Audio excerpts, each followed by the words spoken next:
Set.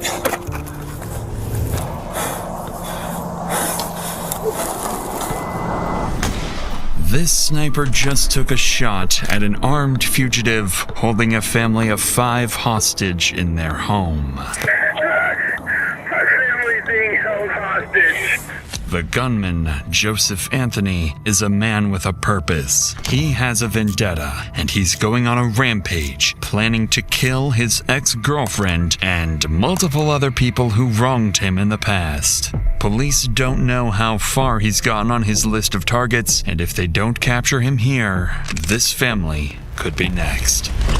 Running across the freeway! Let me see your hands! All units, I'm gonna set containment. We're gonna wait for the helicopter. All units, hold your position. Lock in, right? It's a showtime. Yep. Okay. Shot out, go, go, go. One more. Police, police, police!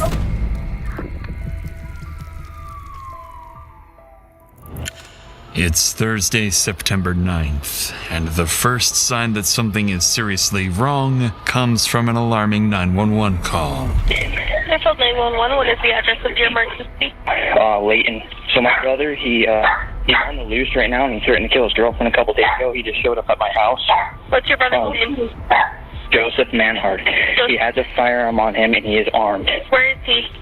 He's outside my front door right now. I need the cops here ASAP. I've got units on their way, okay? Okay, you gotta hurry. Okay. You gotta hurry, though. I'm dead serious. Just 24 hours earlier, Joseph Manhart kidnapped his ex-girlfriend, assaulted her, and threatened to kill her. After managing to escape, she called police, triggering an arrest warrant for Joseph's immediate capture. Since then, Joseph vanished, and police had no indication of where he might strike next, until now. With an active warrant and a report that Joseph is armed and dangerous, officers are dispatched immediately, advancing towards the house, fully prepared for a shootout.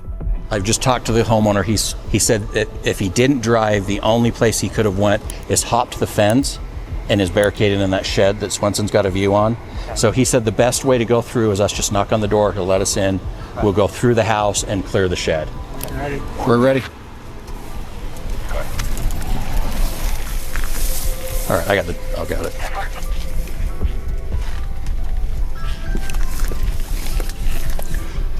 Bye.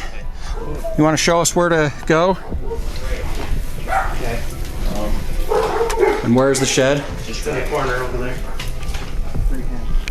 You got me?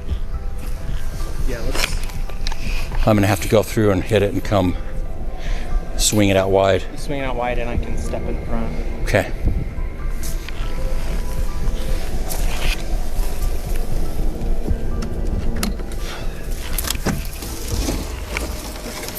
Police, anyone in there? Police, if anyone's in there, show me your hands. Come out. I can't see behind the box. Okay, let's step in. Okay. Left, cover the right. Okay, I'm gonna swing that way. Okay, ready to go. Show me your hands. Anyone in here? Go over here. Okay, clear. All right. He didn't make it in here. Probably drove by one of us.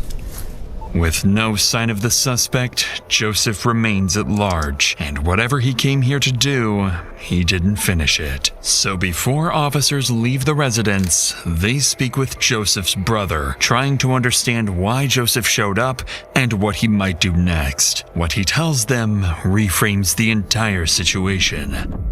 According to his brother, Joseph didn't come here randomly. He was likely looking for his ex-girlfriend, the same woman who escaped his kidnapping just a day earlier. The two had recently broken up, a split that left Joseph without stable housing and increasingly angry. His brother also tells police that in recent conversations, Joseph had been talking about tying up loose ends and ending it all.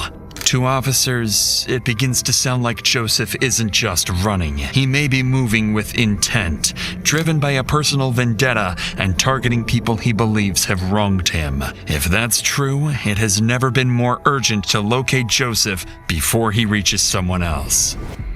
But it doesn't take long for those fears to be confirmed, because later that evening, police receive another alarming 911 call. Fairfield 911. My brother-in-law's at my house right now. Okay, where is he?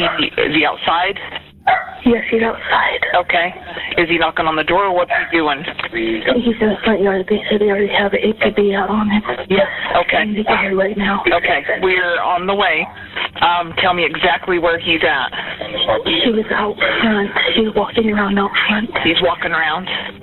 Following this terrifying call for help from Joseph's sister-in-law, officers are dispatched to the home once again. But by the time they arrive, Joseph has already vanished. This time, however, officers decide to canvass the surrounding neighborhood before leaving, a decision that will prove critical. Nearby CCTV footage captures Joseph getting into a car and speeding away from the property earlier in the day. For the next few hours, patrol units search across the city, but the white Hyundai remains out of sight. But over the next several hours, Joseph's decisions will force officers into one of the most dangerous manhunts of their careers. For the next few hours, patrol units search across the city, but the white Hyundai remains out of sight. Then, around 1:30 a.m., a lone patrol unit spots a vehicle matching the description and immediately initiates a pursuit.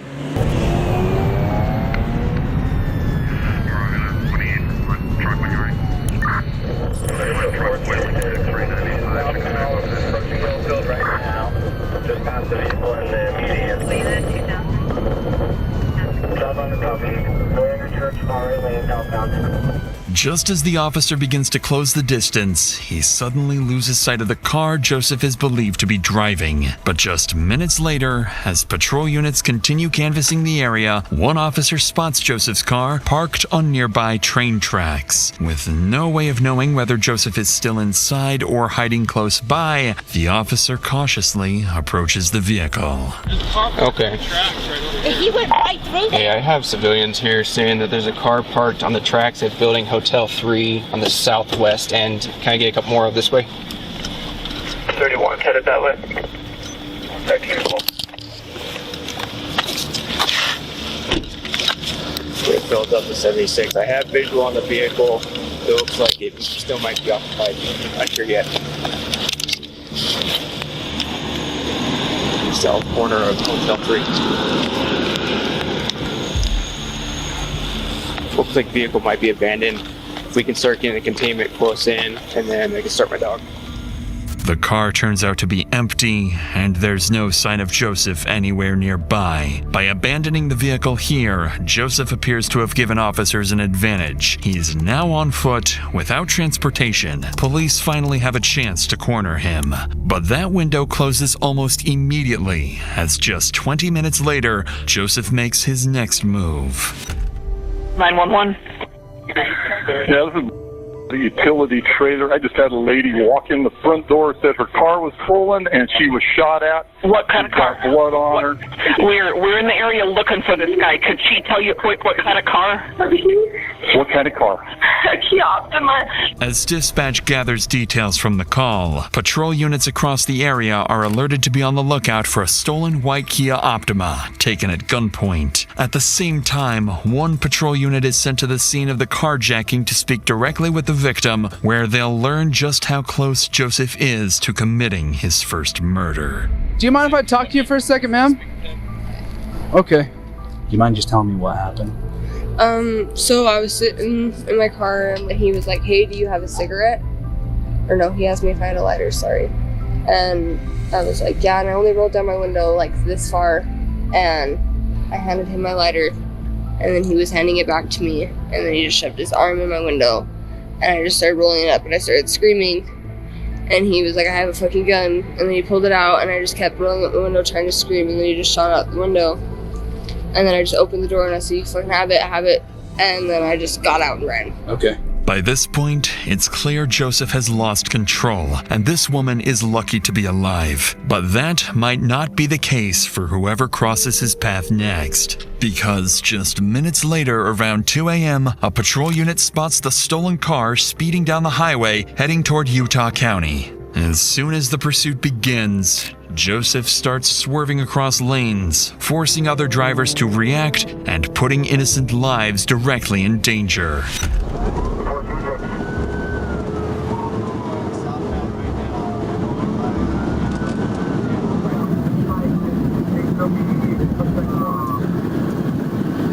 With Joseph refusing to slow down, it's only a matter of time before someone gets hurt. So to bring the pursuit to an end, an officer approaching from the opposite side of the highway pulls over and prepares to deploy spike strips. At highway speeds, there's no margin for error. The spikes have to go down seconds before Joseph reaches them. Too early, and he'll see them in time to swerve around and put innocent lives at even greater risk.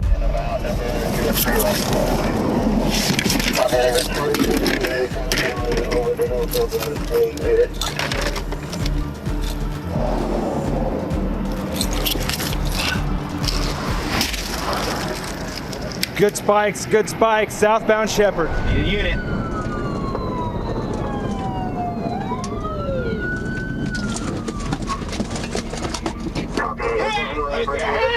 He's running across the freeway. He's in the northbound lanes. Red jacket. Let me see your hands. He's hopping the fence. He's over the fence now. We need units to frontage. He's on frontage now. Going to housing complex over here. By a white fence. He's about to hop it. He's hopping it into someone's backyard. After abandoning his car, Joseph runs towards a residential area surrounded by homes where families are asleep inside. Knowing how dangerous and unpredictable Joseph is, officers now have to cut through the busy highway and move quickly to find him before anyone else is put at risk.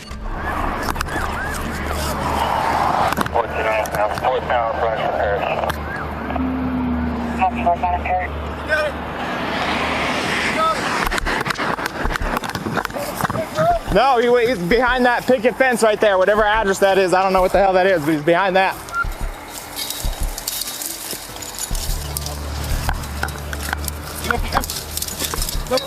Negative. No shots on frontage. Go more toward probably. What's that? Just going 20-25 north. Okay. In case they come out that way. Over this vinyl right here. That's where he went, in this dude's backyard. My copy, Star 9 will be headed our direction shortly. Where are you? He hopped this one right here. All units, I'm going to set containment. We're going to wait for the helicopter. All units, hold your positions. Don't go walking around. With Joseph disappearing into a residential area, the situation becomes far more unpredictable. By now, more than 30 officers are flooding the scene, and without coordination, every decision risks putting innocent families in danger. This is when Sergeant Sheldon arrives and takes control. You got somebody south? Stand by, I'm setting containment, all right? Sorry, bro. I don't have all the information because we switched this last minute, okay? So, what do you guys got? So he already shot someone in the Freeport Center. Okay. Probably gonna take like half an hour for that bird to go. He hopped over that fence right there. Which fence? That one? Okay. After a quick brief, Sergeant Sheldon forms a plan to flush out Joseph. First, a helicopter is called in to scan the neighborhood from above. Second, a tactical operations center is established near Joseph's last known location to coordinate every unit in real time. And third, officers set up a wide containment zone, covering more than a square mile, with units positioned throughout the neighborhood to cut off any possible escape routes. But just as the plan goes into motion, officers are abruptly interrupted by a sharp sound in the distance. Not sure exactly where Rick came from. Command at 1700 South West. Right where Preston's at, that's where the shots came from. It was one single shot. Preston, are you okay? Hold your position. I'm sending a unit around to you. We're gonna get, if we can get someone over here to the north, 2025 north frontage to hold containment. Yep. And to get someone. I'll set containment. You guys come up with a plan to systematically search this. Okay?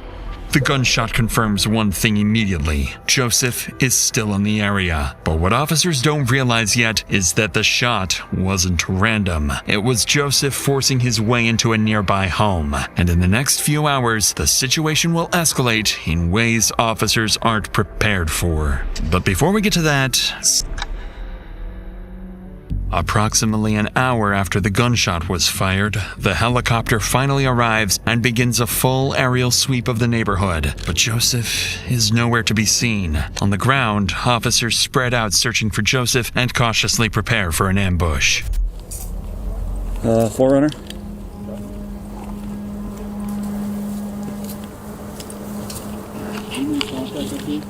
Gotcha. The homeowners already?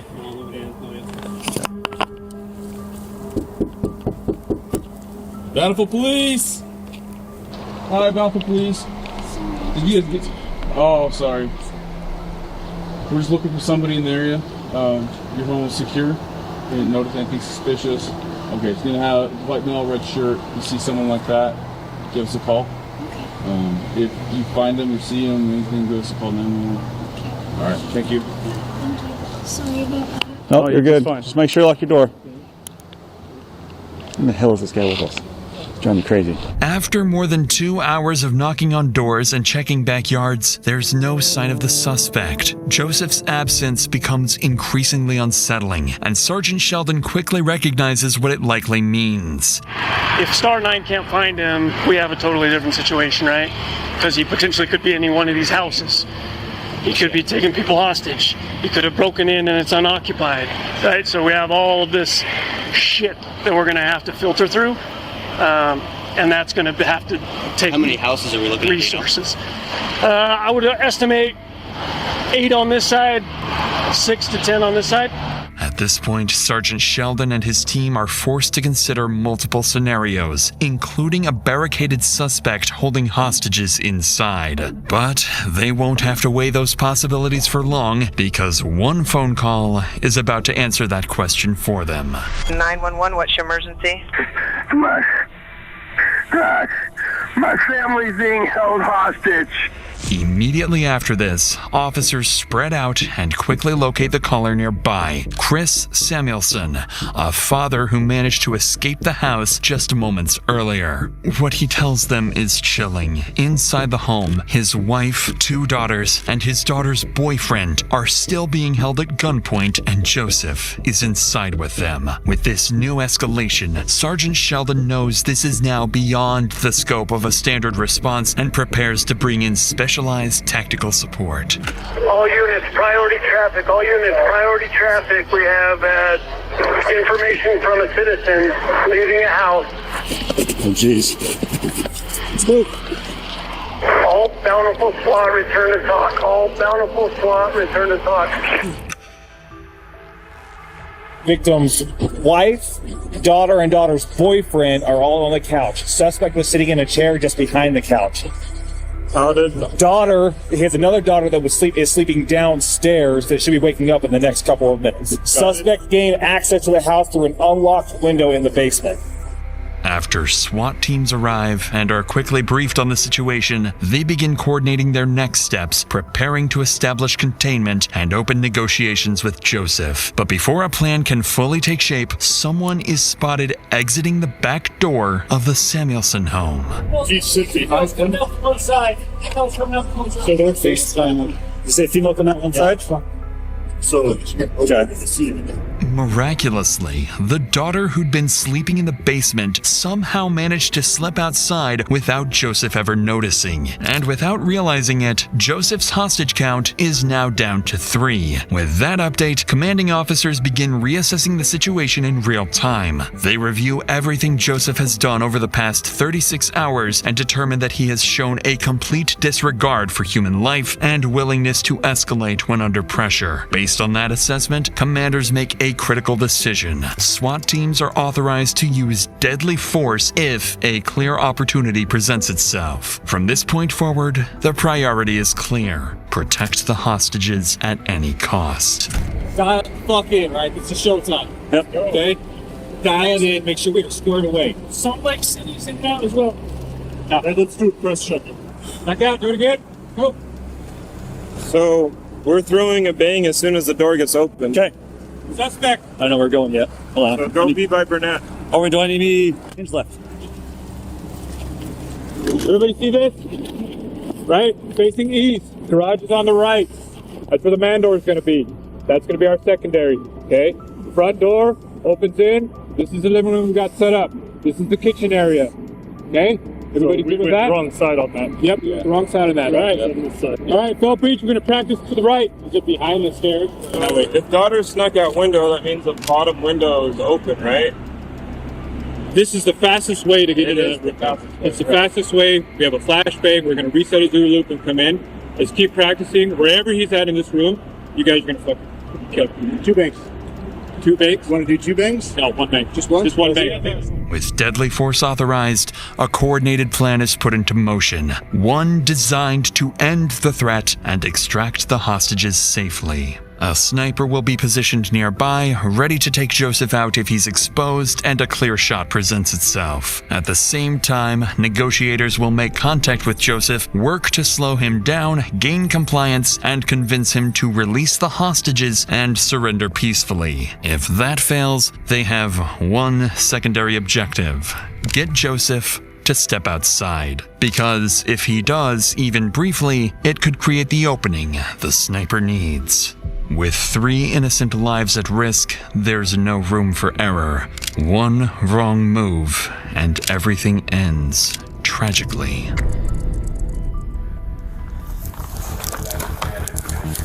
We're good. Thanks, man.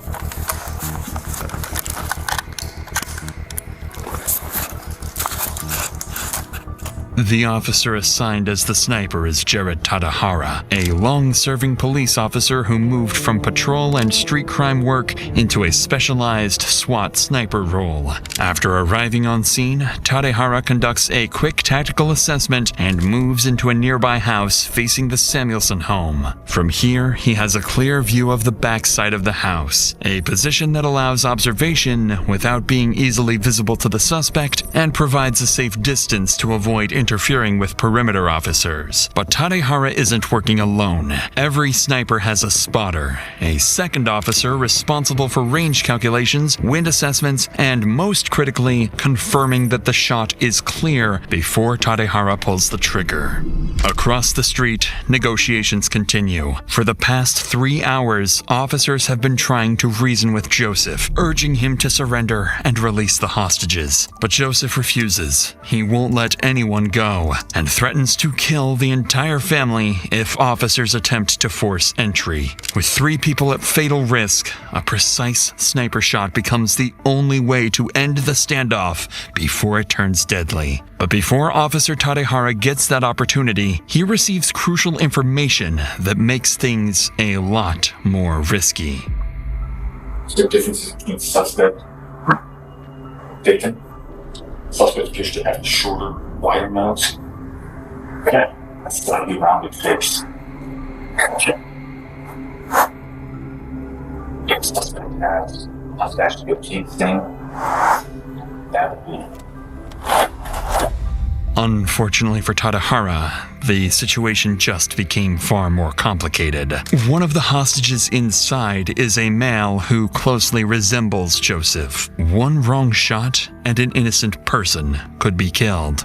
With that in mind, Tadahara shifts his position to a different house across the street. He needs an angle facing the front door of the Samuelsons' home. The shot at this distance travels roughly 75 to 100 feet and takes less than a second from decision to impact. At the same time, negotiators reassess their approach. What's been alarming them throughout the standoff is that Joseph hasn't made any traditional demands. He didn't ask for money, car, or safe passage. Instead, he's simply refusing to let anyone go. That behavior begins to make sense once investigators provide more insight into Joseph's condition. According to them, his mental state has been deteriorating for hours. He's been heavily using drugs for days, his thinking is no longer rational or strategic, and his behavior is increasingly volatile. Most concerning of all, Joseph isn't releasing the hostages or surrendering. His endgame appears to be killing people he blames for all his problems, then forcing police to kill him or take his own life. Because of this assessment, SWAT officers remain positioned far back to avoid provoking him. Negotiators then ask Joseph to step outside the front door with the hostages to prove they're still alive. If he does, it will give Tadahara a clear view and a chance to take the shot. It takes time, but Joseph eventually agrees to walk to the front door with the hostages while warning he'll shoot them if officers make any aggressive moves. After 2 days of chasing Joseph, officers finally have a chance to bring his violent rampage to an end. With the SWAT team nearby staged for immediate entry, Officer Tadehara prepares to take the shot. He stabilizes his rifle using a bipod, a small stand attached to the gun, then lies prone, steadies his aim, and slows down his breathing. A few seconds pass, and then the front door begins to open. Shot out, go, go, go. Shot out, go, go, go.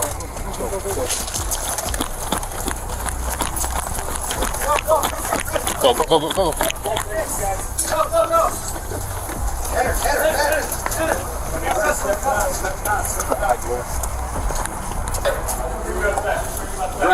Right. I think we're good. Where else you need? I think we're good right now. Okay. Unless they start calling somebody. This door. One more. Police! Gotcha, we got him. Hands up, bro. I mean, I don't know, maybe a piece of his skull hit me or something, I don't know. You're good. You sure? Yeah, you're good. Let me see. Maybe a piece of his skull hit me, but something hit me, can I point? Something hit me right here. I see. Come on out. What do you see? He's okay. Yep. Grab him. You okay? You got anything? Careful, she's shaking. Yep, I got you. Just hold on to me. I got you. Okay? You're safe. You are safe. After more than 6 hours trapped inside with an armed, unstable man, the entire family survives. An outcome that, just minutes earlier, felt far from guaranteed. At the front door, Joseph Manhard lies critically wounded. Paramedics rush him to the hospital, but despite life-saving efforts, he's later pronounced dead. Investigators later determined that Joseph's actions were driven by a rapid collapse. His failed relationship and heavy drug use pushed him into increasingly violent and reckless behavior. By the end, he wasn't trying to escape or survive. He was acting like someone who had nothing left to lose.